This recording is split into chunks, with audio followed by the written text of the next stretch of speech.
ពណ៌មាសរាំងលើថ្មបុរាណខ្យល់ផាត់បក់អង្គរនាំដួងចិត្តវិលវិញស្នាមញញឹមស្រុកស្រែក្នុងភ្នែកដែលធ្លាប់ស្គាល់អនុស្សាវរីយ៍ជ្រៅលាក់ក្នុងប្រាសាទថ្មពេលព្រឹកព្រៀងស្ងាត់ជ្រងំហាក់ដូចរឿងនិទាន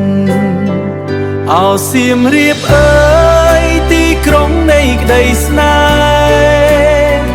ទន្លេមេឃគេកង្ហួរនាំនិស័យជួបគ្នាសំរងវប្បធម៌រួមក្នុងបេះដូងខ្ញុំរាល់ពេលនឹកដល់ស្រុកខ្ញុំនឹកស្នាមញញឹមខ្ញុំនឹកស្នាមញញឹមផ្សាររាត្រីអូក្លិនផ្កាចំបៃដៃកាន់គ្នាដើរលេងមាត់ទន្លេសៀមរាបរឿងរ៉ាវចាស់ចាស់ឆ្លោះក្នុងផ្ទៃទឹកទោះឃ្លាតឆ្ងាយប៉ុណ្ណាក៏ចិត្តនៅចិត្តស្និទ្ធធ្លាប់សន្យានៅទីនេះក្រោមម្លប់ជ្រៃត្រជាក់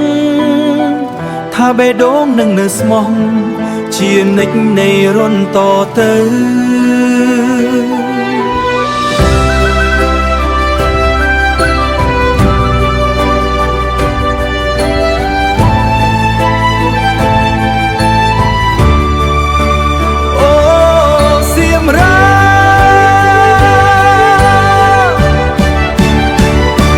សៀមរាបអើយទីក្រុងនៃក្តីស្នេហ៍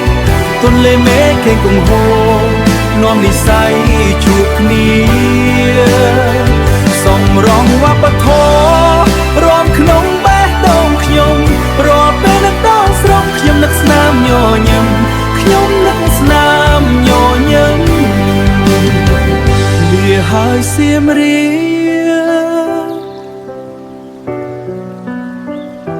ស្នាមញញឹមនៅទីនោះមាត់ទន្លេសៀម